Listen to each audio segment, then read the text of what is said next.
Chers étudiants et étudiantes de Mid-Ocean University, soyez la bienvenue dans votre cours d'entrepreneuriat qui sera présenté par moi-même, Dr. Thoraya Barki.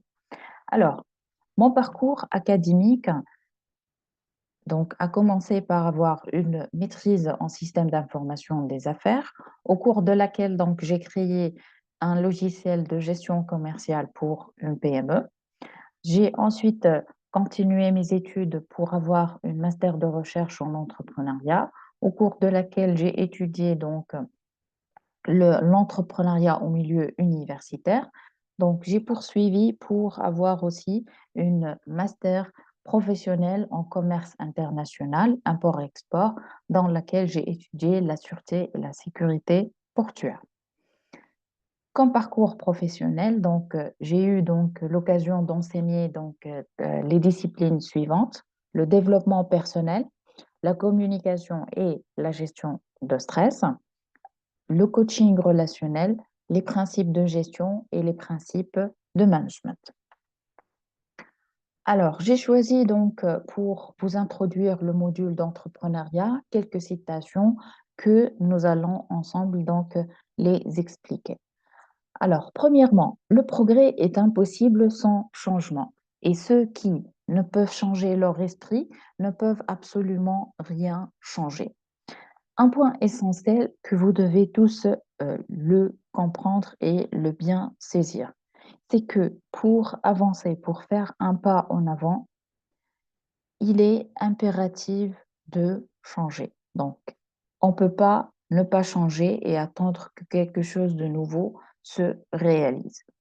Donc, le changement, nous devons avoir un esprit qui accepte le changement. Le changement peut nous apporter de nouvelles connaissances, de nouvelles sources, par exemple, de revenus, nous apporter de nouvelles connaissances au niveau professionnel.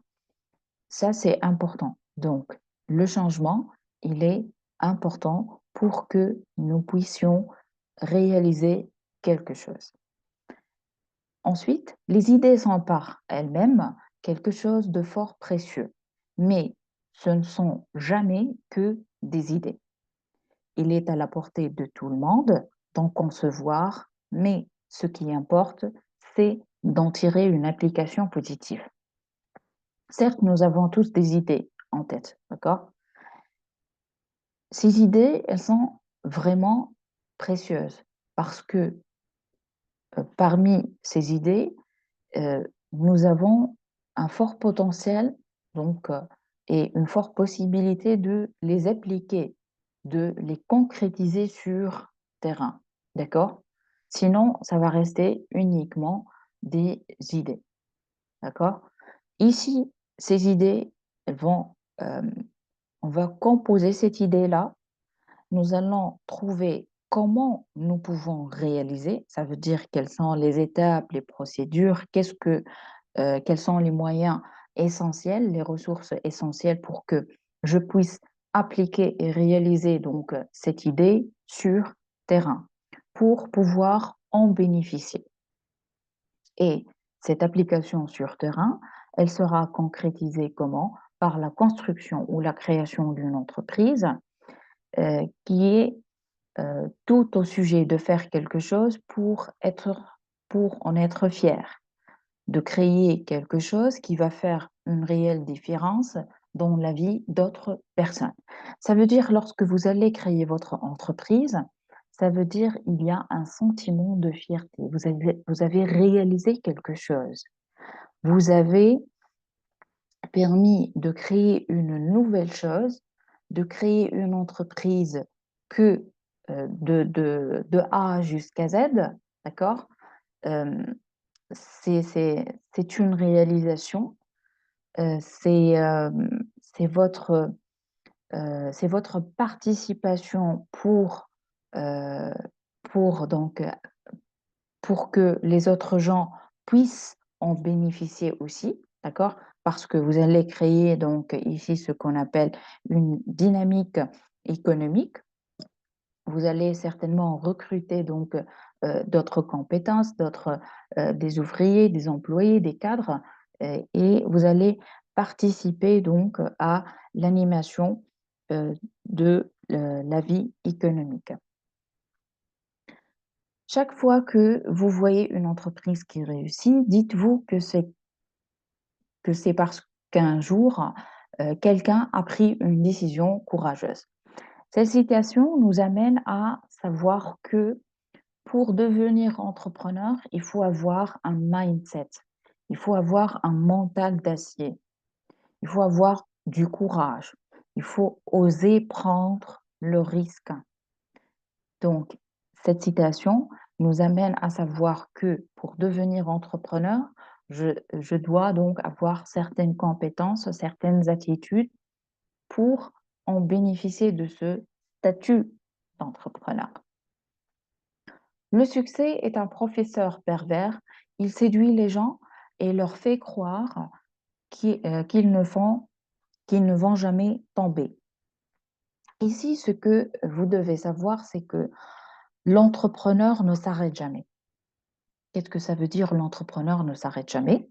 C'est que l'entrepreneur, il va créer sa première entreprise, ça marche, donc il a une part de marché, il a un produit donc qui satisfait les besoins des consommateurs et pourquoi pas, il va rencontrer une autre opportunité et il va donc prendre le risque et essayer donc de créer un autre projet ou une autre entreprise. S'il va par exemple échouer dans cette deuxième création d'entreprise, il ne va pas s'arrêter. Il va toujours à l'encontre il va toujours donc essayer de capter les opportunités et pourquoi pas essayer de créer de nouvelles entreprises. Donc, la leçon ici, c'est que les échecs ne doivent jamais arrêter l'individu dans sa quête et dans sa progression au niveau professionnel. L'échec ici nous permet de comprendre et d'avoir de nouvelles connaissances, que ce soit sur un domaine bien déterminé, et aussi ça nous permet d'avoir des connexions au niveau professionnel. Donc ici, même si on a des échecs, nous devons continuer. L'entrepreneur est quelqu'un qui a une vision et la volonté d'en faire une réalité. Donc, l'entrepreneur est un visionnaire. Il sait se projeter dans le futur. Il a cette capacité, il a cette compétence, d'accord? Et la volonté d'en faire une réalité, c'est qu'il va persévérer, ça ne va pas rester uniquement dans sa tête, d'accord? Mais il va essayer de l'appliquer, d'accord? Il va essayer de la concrétiser au niveau réel. Donc, la question ici, c'est comment devenir entrepreneur et construire son propre parcours professionnel. Parmi les objectifs de ce module d'entrepreneuriat, premièrement, vous sensibiliser aux principaux concepts de base des comportements, des motivations et des actions des entrepreneurs. Deuxièmement, comprendre des notions d'entrepreneuriat telles que l'esprit d'entreprise, la culture entrepreneuriale, connaître quels sont les facteurs clés de succès et les attitudes souhaitées pour devenir entrepreneur. Ça veut dire ici, nous allons essayer d'éveiller et de développer votre potentiel entrepreneurial. Ensuite, ceci va nous permettre de vous déplacer d'une logique de demandeur d'emploi à une logique de créateur. Vous allez devenir des créateurs d'emplois. Donc, vous allez être entrepreneur de soi. Le plan de ce module, il est composé donc de 5 chapitres. Premièrement, concept de base de l'entrepreneuriat, connaissance de l'entrepreneuriat et de ses formes, connaissance et conscience de soi et de son potentiel, connaissance de l'environnement socio-économique de l'entrepreneur Et enfin, la connaissance du projet entrepreneurial. Le premier chapitre, donc, nous allons étudier ensemble et différencier entre entreprise.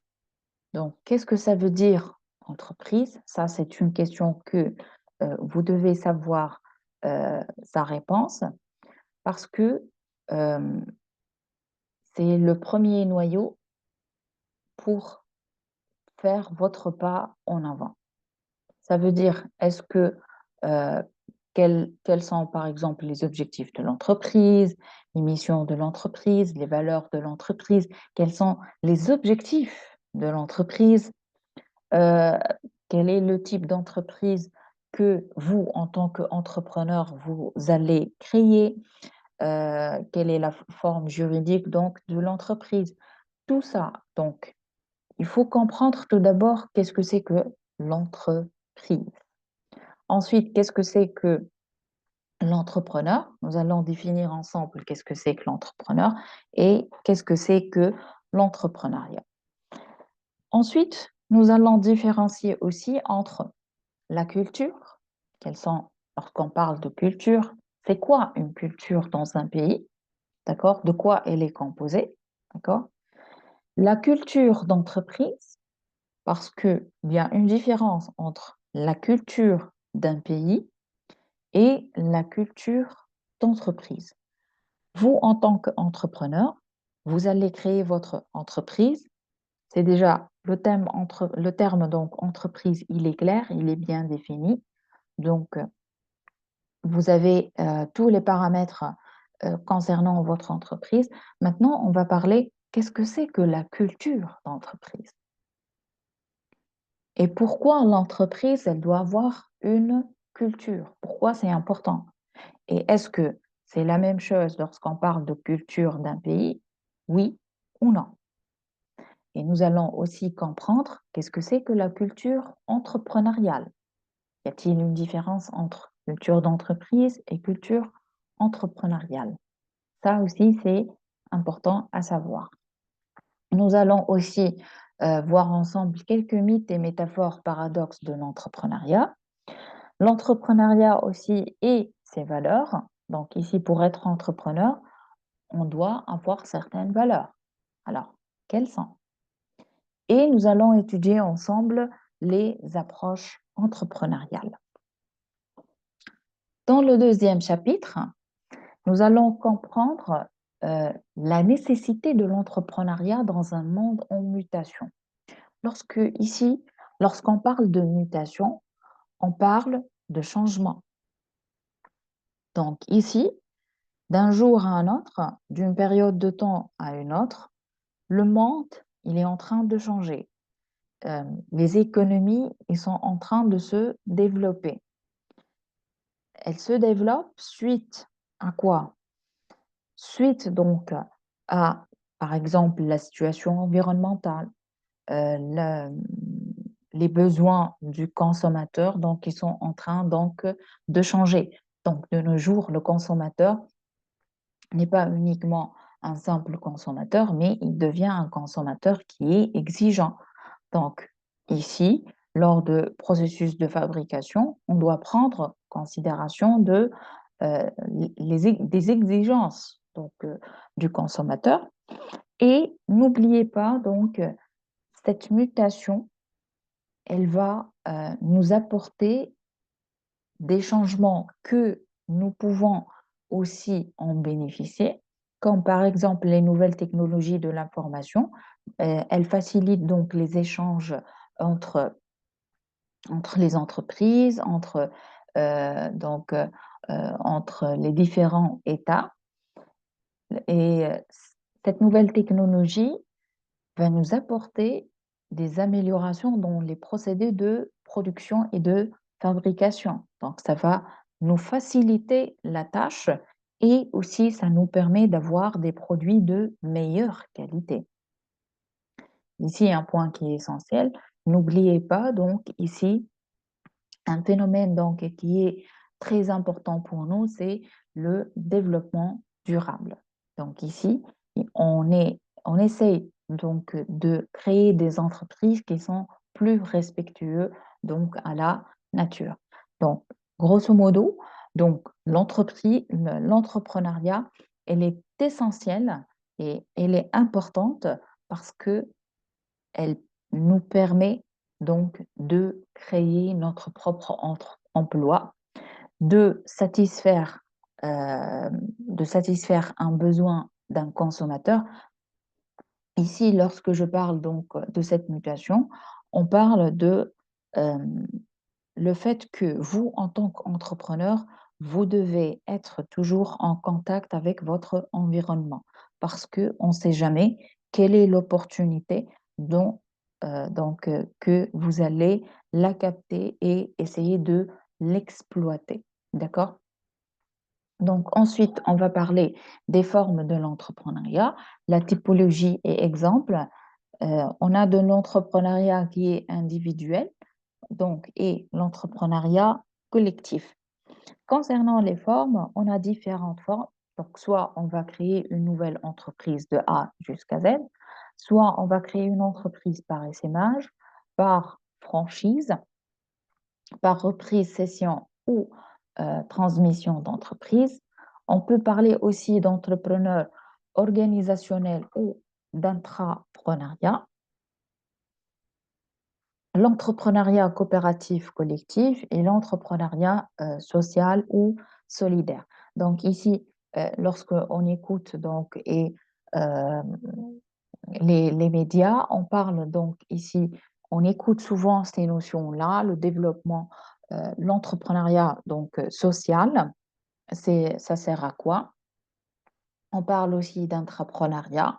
On sent que c'est c'est une discipline, c'est un statut qui est de plus en plus demandé, d'accord, dans nos pays, au niveau mondial, d'accord. C'est pas uniquement le statut d'entrepreneur et l'entrepreneuriat ne concerne pas uniquement les pays qui sont en voie de développement. On parle d'entrepreneuriat partout, d'accord? Le troisième chapitre, donc on va comprendre et savoir quelles sont les motivations de l'entrepreneur. Donc, il y a des motivations qui sont internes et des motivations qui sont externes. Quelles sont les qualités et les défauts de l'entrepreneur? Donc, vous, en tant qu'entrepreneur, quelles sont les qualités que vous devez avoir? Vous devez être, par exemple, innovant. Vous devez donc savoir comment vous allez créer une équipe, d'accord, pouvoir, euh, pour pouvoir donc réaliser les différentes activités de votre entreprise. Et vous devez aussi être un leader, par exemple, parce que euh, pour pouvoir donc diriger une équipe, il ne suffit pas donc d'être un simple manager, mais plutôt être un leader. Et aussi, pour être entrepreneur, il faut avoir cette tolérance de risque. Vous devez accepter de passer à l'action, même si il y a des risques d'échec. C'est ça, je parlais tout à l'heure du mental d'acier. C'est ça le plus important. C'est ce mental d'acier qui va vous permettre de persévérer, de prendre des décisions qui sont courageuses et des décisions à risque. Donc, ceci va nous amener à étudier ensemble le profil entrepreneurial en termes d'attitude, d'attributs et de comportement. Le métier donc d'entrepreneur, composantes et activités clés. Et nous allons faire ensemble un test de profil entrepreneurial. Donc, euh, je vais vous proposer des tests de profil entrepreneurial et vous allez répondre là-dessus parce que ceci va vous permettre de savoir où sont les points, quels sont vos points forts et quels sont vos points faibles donc concernant le statut d'entrepreneur. Parce que en comprenant ce que vos points forts. Donc, vous allez travailler là-dessus pour pouvoir atteindre ce statut entrepreneurial et pour réussir votre création d'entreprise. Et aussi, donc, les points faibles, vous devez travailler là-dessus pour que vous puissiez les transformer en points forts. Pour éviter que ces points faibles donc, vous bloquent ou diminuent donc votre potentiel entrepreneurial. Le quatrième chapitre donc, va nous amener à comprendre et à savoir l'importance de l'environnement socio-économique de l'entrepreneur. On est en train tous de vivre dans un environnement. Et que vous le vouliez ou non, cet environnement influence l'entrepreneur. Donc, à savoir, on parle du milieu familial et des proches, la famille et le réseau d'amis. Donc, est-ce que cet entrepreneur ou cet individu qui veut passer au statut d'entrepreneur, est-ce qu'il vit dans un environnement donc proche, donc qui favorise, euh, qui accepte le fait euh, que l'un d'entre eux, donc, il passe à l'acte et il commence à créer son propre parcours professionnel et ne pas laisser donc les années fuir alors qu'il est en train de chercher et de demander un emploi auprès des autres entreprises. Est-ce qu'il y a une tolérance? Est-ce qu'il y a un encouragement? Est-ce que c'est un milieu favorable? Parce que l'entrepreneuriat, c'est quoi? C'est comme si euh, j'ai donc un grain de blé, par exemple, et que donc je vais donc le semer dans un terrain, d'accord? Si ce terrain, il est favorable, d'accord? Donc ça va augmenter les chances que cette graine de blé, elle va donc se progresser et se développer. D'accord? Ça, c'est important. C'est ça l'entrepreneuriat. Donc, un entrepreneur ou un individu qui existe dans un milieu favorable, donc ceci va lui donner aussi un coup de pouce pour continuer donc cette aventure entrepreneuriale qui ne va jamais s'arrêter. Le milieu professionnel, aussi, vous devez savoir que l'entrepreneuriat, il existe aussi dans les entreprises. Donc, on demande que de nos jours que les employés, ils ont, ils ont donc ces attitudes et ces compétences au niveau de l'entreprise parce que euh, l'entrepreneuriat ne concerne pas uniquement la création d'entreprises, mais aussi la création de projets lorsque je suis en train de travailler dans une entreprise. D'accord? Ça, c'est important. Donc, l'entrepreneuriat, le milieu donc, d'appui aux affaires, quelles sont les structures?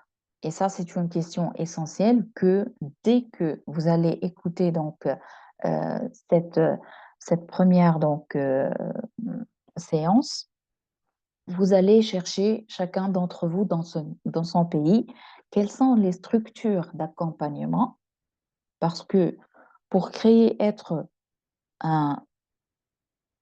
faire son premier pas et devenir entrepreneur, ça veut dire que vous devez avoir quelqu'un ou un organisme qui va vous accompagner dans ce processus donc, de création d'entreprise.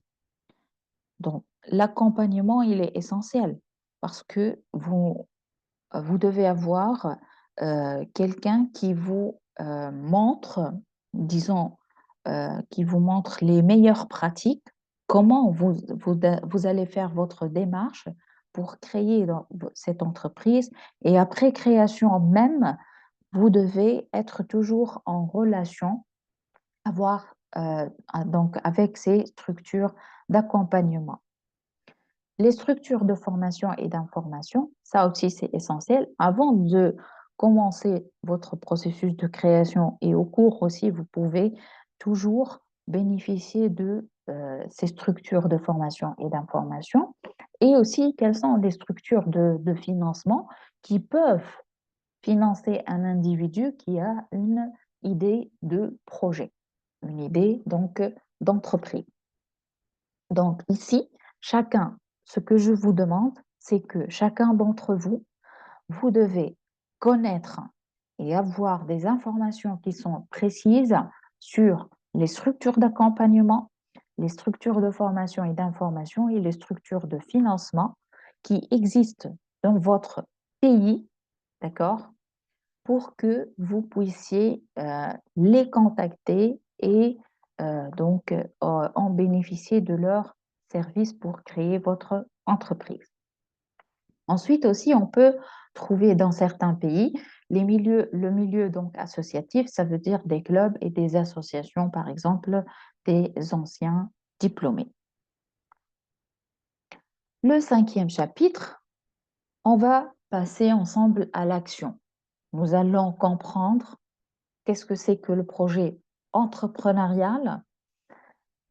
Nous allons comprendre quelle est la définition de ce projet, quelles sont aussi les informations et les connaissances fondamentales du projet. Ça veut dire, on va parler des opportunités, de la complexité, des unités, etc. Donc, le mot projet, c'est que comment ici l'entrepreneur envisage-t-il donc son projet entrepreneurial? Et ensuite, nous allons étudier ensemble les fondements du projet entrepreneurial, l'innovation, l'envergure et la mobilisation. Donc ici, lorsque je vais créer quelque chose de nouveau, je dois ici apporter le plus, apporter de la richesse, apporter de l'innovation, quelque chose donc qui va soi-disant attirer donc l'attention vers mon produit ou vers mon service, c'est une source d'enrichissement des produits qui existent déjà. D'accord? Les étapes et composantes d'un projet entrepreneurial, la réflexion et conception, l'élaboration et la mise en œuvre donc, de cette création. Et nous allons étudier ensemble quelque chose qui est très, très important, c'est que la psychologie et le comportement entrepreneurial. C'est que pour devenir entrepreneurial, vous devez avoir certains traits psychologiques et certains traits de comportement qui sont essentiels. Donc, comme savoir, par exemple, gérer les conflits, comment créer comment donc comment créer un groupe qui est ou une équipe de travail, comment vous allez répartir les tâches entre les différents membres de cette équipe, comment vous allez communiquer. La communication, vous devez savoir que cette communication, elle est la clé donc pour que vous puissiez maîtriser tout le circuit et la réalisation de votre projet entrepreneurial. Parce que premièrement, vous allez communiquer vos idées à qui? Aux différentes structures donc d'accompagnement, donc d'information et de formation. Et vous allez donc communiquer avec les institutions financières. Ça veut dire que vous allez parler à des financiers. Ce sont des gens du domaine. Donc ici, vous devez savoir comment vous allez communiquer vos idées, comment vous allez essayer de convaincre et de donner de la valeur à ce donc, si je peux utiliser, à ce bébé de projet d'entrepreneur.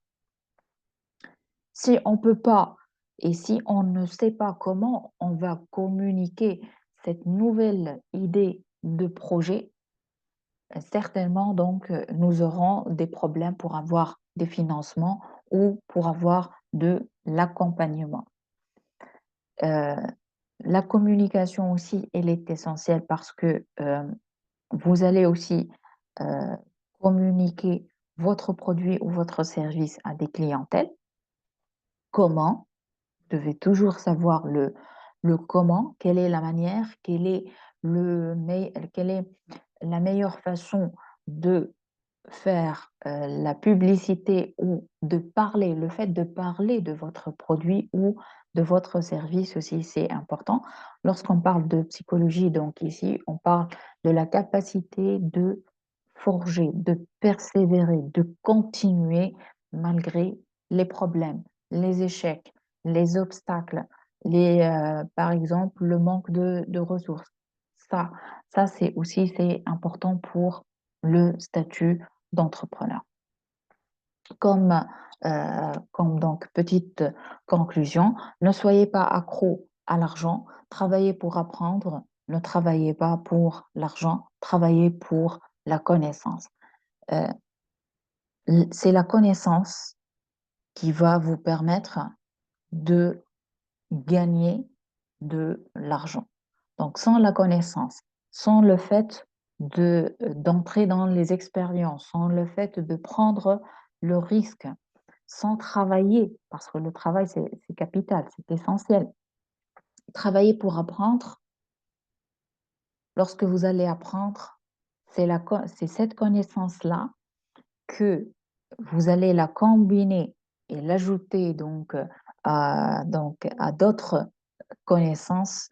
Ce sont elles qui vont vous permettre d'avoir une idée innovante, et cette idée innovante donc va vous permettre de créer une nouvelle entreprise et d'en satisfaire des besoins, et aussi d'être, d'augmenter aussi votre potentiel entrepreneurial et être source de fierté pour vous, et de fierté donc pour d'autres personnes que vous allez leur fournir de l'emploi.